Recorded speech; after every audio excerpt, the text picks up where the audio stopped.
Welcome to Meet the Press Now. I'm Kristen Welker in Washington, and that was the closing bell on Wall Street as markets finished the day slightly lower against the backdrop of soaring oil and gas prices from the war against Iran, as President Trump signals he will continue to blockade Iran until it agrees to give up its nuclear ambitions.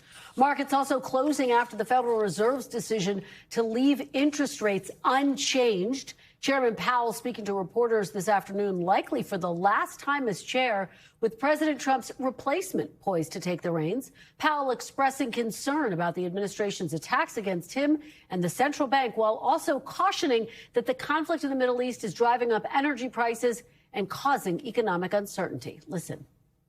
The economic outlook remains highly uncertain, and the conflict in the Middle East has added to this uncertainty. In the near term, higher energy prices will push up overall inflation. Beyond that, the scope and duration of potential effects on the economy remain unclear, as does the future course of the conflict itself.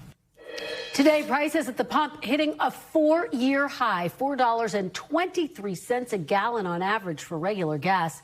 U.S. oil prices spiking as well, breaking $100 a barrel. At the same time, a major international benchmark for oil neared $120 a barrel, its highest level since 2022. In a meeting yesterday, President Trump told energy executives that the U.S. blockade of Iranian ports will continue, quote, for months if needed. That's according to a White House official. Speaking to reporters today, the president doubled down on that strategy. Well, the blockade is genius, okay? The blockade has been 100% foolproof. It shows how good our Navy is, I can tell you that. Nobody's going to play games. Now they have to cry uncle. That's all they have to do, just say, we give up. We give up. But their economy is really in trouble. So it's a dead economy. They've come a long way. The question is whether or not they're going to go far enough. So at this moment, there will never be a deal unless they agree that there will be no nuclear weapons. Meanwhile, Defense Secretary Pete Hegseth was on Capitol Hill today testifying before lawmakers for the first time since the war with Iran began. The defense secretary came out swinging. In his opening statement, he called out Democrats, calling them the biggest adversary in the Iran war. The biggest challenge, the biggest adversary we face at this point are the reckless, feckless, and defeatist words of congressional Democrats and some Republicans 2 months in, I remind you, 2 months in to a conflict, 2 months in on an existential fight for the safety of the American people. Iran cannot have a nuclear bomb. We are proud of this undertaking. I am proud that President Trump has had the courage to do it, and I look forward to sharing more about what our troops have accomplished. The hearing also comes as the Trump administration is facing a May 1st deadline, at which point the president will need congressional authorization to continue the war. Secretary Hegseth was repeatedly pressed today on the administration's strategy and whether the war has been a success. Take a listen. How is this war going? Do you think we're winning? Militarily on the battlefield, it's been an astounding military success. No, but are we winning the war? Absolutely. Okay, so do you call Iran closing the Strait of Hormuz winning? Well, I would say the blockade that we hold that doesn't allow anything to come in or out of Iranian ports. Okay, so we've blockaded their blockade. So they blockaded us, and then we blockaded their blockade. That's like saying, tag, you're it. In that same hearing, the Pentagon's top finance official estimated that to date, the war with Iran has cost $25 billion. Joining me now, our team of reporters, NBC News chief business correspondent Christine Romans, NBC News senior national security correspondent Courtney Kube, NBC News White House correspondent Monica Alba, and NBC News international correspondent Raf Sanchez, who is in Doha for us. Christine, thank you for being here. I have to start with you, fresh off that press conference with Federal Reserve Chair Jerome Powell. A lot going on from the Fed today, including the uncertainty over the Strait of Hormuz. How did markets react? We've got oil prices rising today, and that's because of this sort of impasse in the Strait of Hormuz. And the Fed chief told us that inflation is misbehaving. Developments in the Middle East have caused energy prices to spike, and you're beginning to see that filter elsewhere into the economies. And we haven't even seen the peak of that yet. So very closely watching energy prices and what that particular shock is going to mean for consumers and the economy overall. Yeah, Americans are watching energy prices incredibly closely as well. So the Fed Their big decision today decided to keep rates unchanged. What's the impact? And take us inside the thinking there. How did they get to that decision? The inside the thinking is what is the big news here. They didn't cut interest rates, but there were 4 of these decision makers who decided to dissent, who didn't agree with the Fed's decision today for different reasons.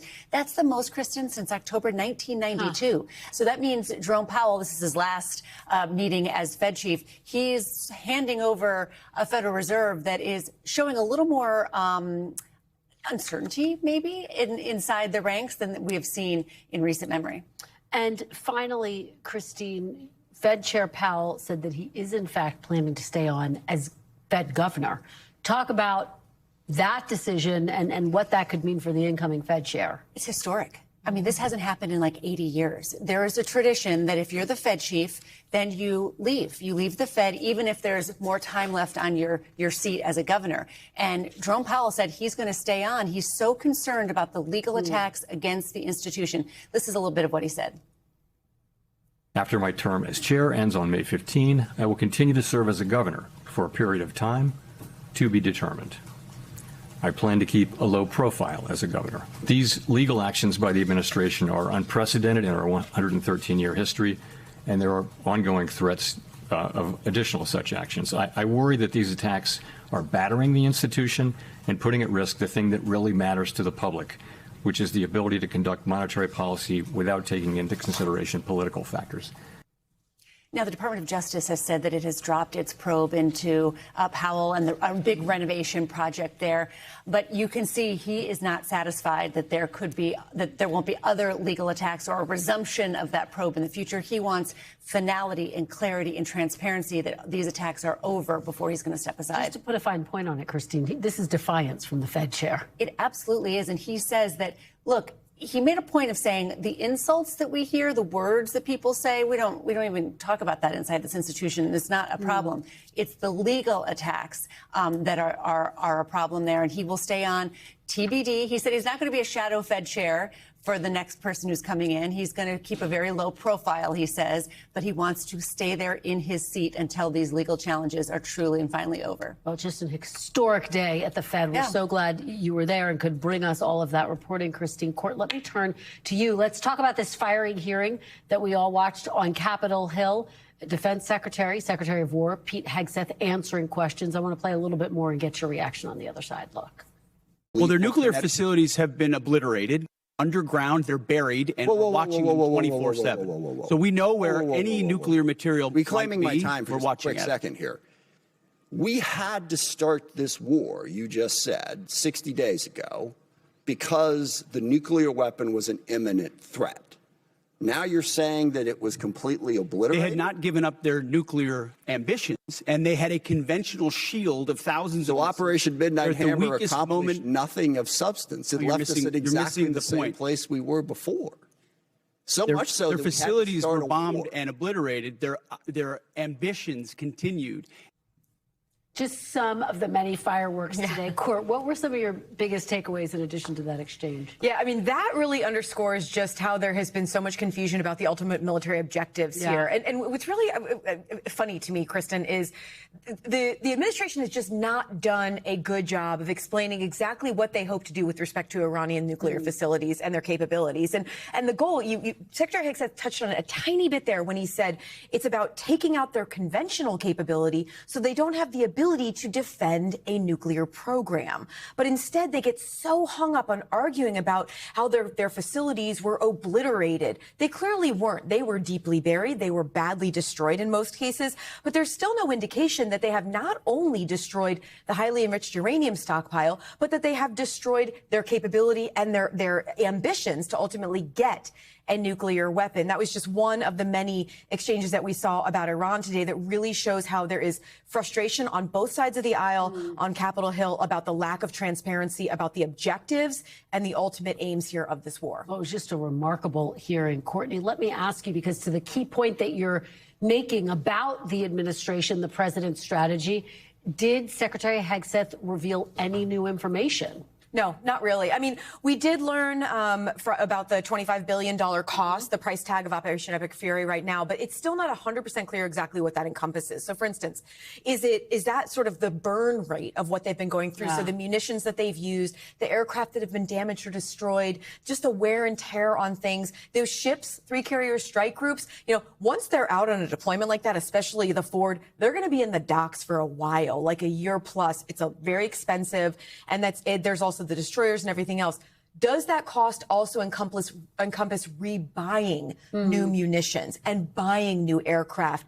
All that, it's not really clear. And then we don't even know if it includes the cost of the blockade, which is also extremely expensive and has no end in sight. And Courtney was also pressed on the firing of the Army Chief of Staff, Randy George. What did he say about that? That was another one that was bipartisan. At least 2 Republican members also weighed in on that. One of them was Don Bacon, Congressman, Republican, planning to retire. He's a retired 1-star general, so it's not surprising he's been outspoken. But what was really remarkable about that, it's the first time that we've heard from Secretary Hegseth about that firing, because he's not answered questions before. He didn't deny that he was behind those firings, but he didn't apologize for them either. And he said that it was about cleaning up the department that had been, damaged for years by certain perceptions. So he didn't address it directly, but he didn't deny it. It was a fascinating day for Capitol Hill. You were there to cover it.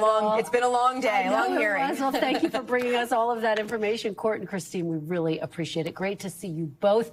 Monica, Alba, let me turn to you at the White House. I know you've been working your sources throughout the day. What are the discussions that you are hearing? I know that one of the key focuses is whether and how and when the president may decide to reopen the Strait of Hormuz. What are you hearing about that, Monica? Yeah, we heard a little bit from the president himself today to build upon some of the reporting that Courtney and I have been able to do about what options the president was presented with on Monday in a Situation Room meeting that we've learned a little bit more about. We know that they have been having ongoing discussions about what might happen next, the ongoing blockade, which the president does continue to say he believes is incredibly effective. He says and is arguing that he even believes that the naval blockade could be more effective than, quote, bombing. So it sounds like that is the strategy for the moment, while they still weigh and make a big decision that we understand hasn't been finalized yet about whether the president is going to potentially pursue other options before making a decision about exactly what the next steps are here. But what the president did sort of rule out for now, Kristen, is he said that he wasn't going to be sending his top aides, his negotiating team, in person to any potential negotiations in Pakistan or anywhere else for the moment, saying instead that there have been some communications telephonically over the phone and that those conversations maybe will continue, though it's unclear exactly who's a part of them and where they could go. So it does seem the president is at this crossroads. He's been at them for a long time during the course of this 8-week conflict to make a decision about whether he wants to escalate or whether he wants to pursue a different path. But ultimately, it seems like he's pretty convinced on keeping the blockade in place, at least for now. Kristen. Well, it's just so striking because you have to wonder what the impact will be on the energy markets and oil and the price of gas, of course, at the pump. Monica, let me ask you, because, of course, the president is facing a May 1 deadline. That's 60 days. By law, he has to then go to Congress, get authorization to continue any military conflict. And I know that there's a big debate about that brewing on Capitol Hill. What do we know about how he's approaching this deadline, Monica? We have asked the White House this repeatedly, Kristen, and they haven't really told us how they view this deadline that is, as you point out, a clear law that is mandated in terms of notifying and getting and seeking approval from Congress. There is a little bit of a debate, it seems like, about the interpretation of the 60 days, given that there is currently a ceasefire in place. And we know that people like Vice President Vance have been a little bit dismissive about the interpretation of the War Powers Act and whether this is something that would really be necessary, even though it is very clear from lawmakers of both parties that that is what they want and expect the president to do. So we are kind of watching and waiting with everybody else to see exactly how the White House approaches this. And Monica, just finally, we learned the president spoke to Vladimir Putin today. What can you tell us about that? And a pretty lengthy phone call, which it typically is, given you have to allow for the interpreters, but about an hour and a half of conversation. And the president himself detailed that they talked about a lot of different things, that they talked about the war in Iran. And he was even asked whether he believes the war in Iran or the war in Ukraine will end first. And the president said, well, maybe they're both going to end on a sort of similar timetable, which really raises a lot of questions about the timing for both of those very serious conflicts.